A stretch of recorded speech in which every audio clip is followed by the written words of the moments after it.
Hello and welcome back to the unofficial Black Lamb and Gray Falcon audiobook companion. I am your travel guide, James Snyder. In this third introductory episode, we're talking about the history of Yugoslavia, a country that no longer exists. The only question in Western political philosophy is how people live together. All forms of government seek to answer this question. We most often talk about this in terms of thesis and antithesis, examining the differences between republicanism and monarchy, democracy and autocracy, prime ministers and dictators, power and autonomy, pluralism and homogeneity. These oppositional dichotomies tend to dominate our understanding of politics and distract from the similarities they often share. I find it much more illuminating to compare like cases than unlike cases, which brings us to the idea and the problem of Yugoslavia. The idea of a political union of the Western Balkans dates to the 17th century and took its modern form following the 1848 national revolutions in Europe. During World War I, politicians in exile in London formed the Yugoslav Committee to pursue the project. As the war ended and the Austro-Hungarian Empire dissolved, the kingdom of Serbs, Croats, and Slovenes arose more or less organically as the constituent states declared independence and pledged loyalty to the new kingdom to be led by Alexander I.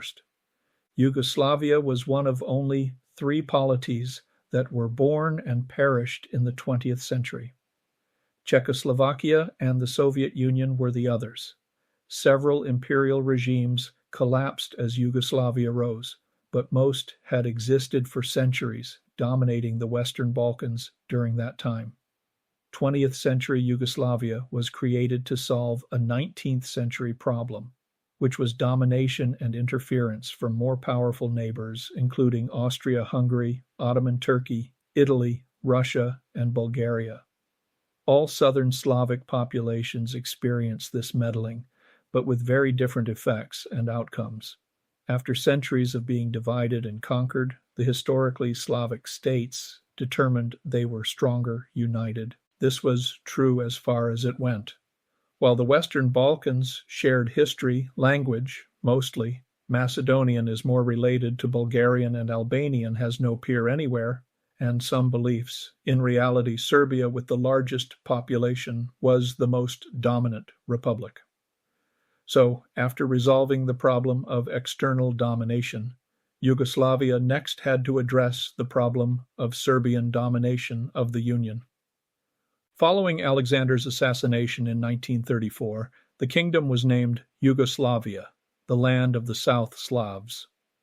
Germany invaded in 1941. Allied supplied partisans, led by Josip Broz, known as Tito, were the most successful guerrilla outfit in Europe. Tito managed not only to bleed the Germans, he also sidelined the Yugoslav government in exile, consolidated power, and won material support from both the Allies and from Italian forces stranded in the Balkans after the capitulation. As the war ended, Tito had a strong hand. He had won over or co-opted every other major political or opposition group in the country. With this coalition, he held the first election after the war in 1945 and won a majority of seats in Parliament.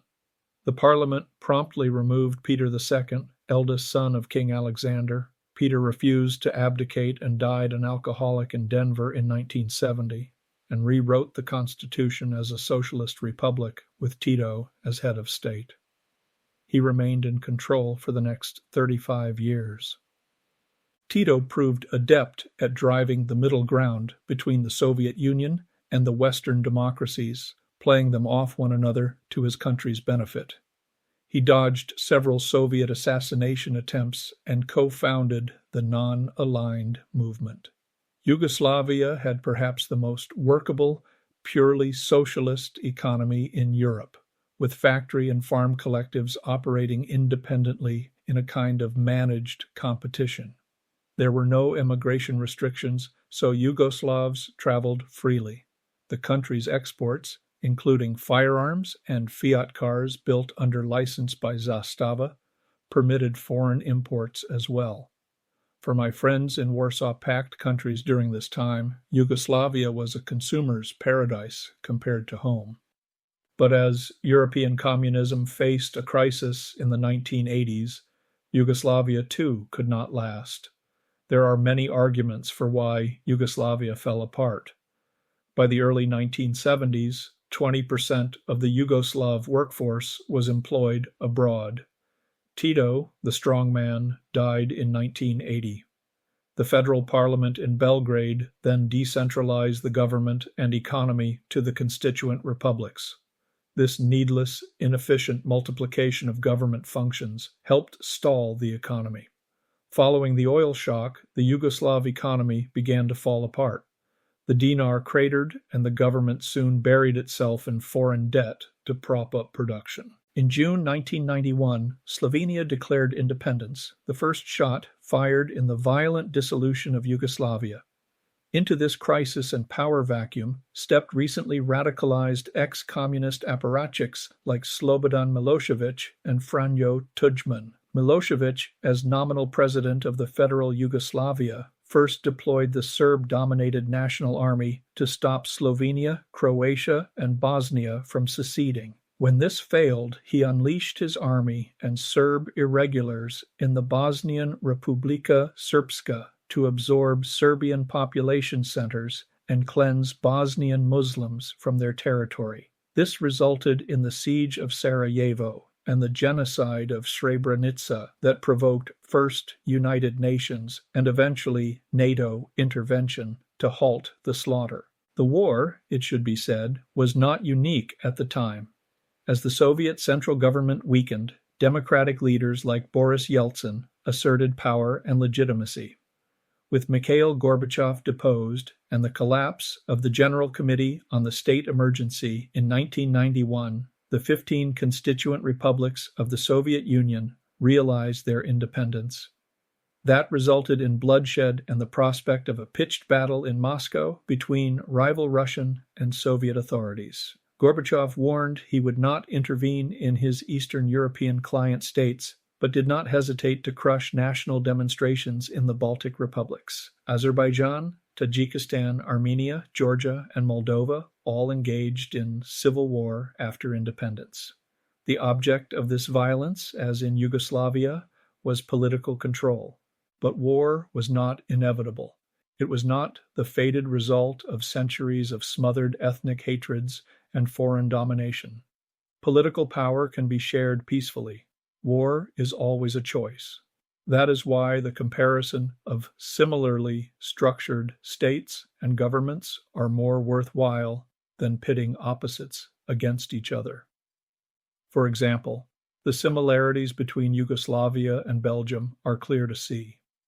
Both a loose confederation of several semi-autonomous regions, divided by language and partially religion, each inefficiently duplicating government services. As peculiar as this system of government is, it is impossible to imagine Walloons, Flemish, and Ostbelgian taking up arms to destroy the state as happened in Yugoslavia. What is left of the former Yugoslavia? As Peter Korchnak and the Remembering Yugoslavia podcast have diligently documented, there is much to commemorate. A powerful nostalgia for that country pervades those who fled the wars of succession only to return to a landscape they could no longer recognize. Yugoslavia made sense of the complex intersection of language, faith, and ethnicity, especially in mixed marriages, which, depending on the census at the time, ranged from 10% to 30% of all couples. It stood as an example of united opposition to fascism and genocide. It celebrated plurality. It rejected the false dichotomy of liberalism and communism. It meant something. Yugoslavia was, in short, an ideal, an e pluribus unum in the Balkans, whose death, like the threat to democracy we now face, feels like a betrayal.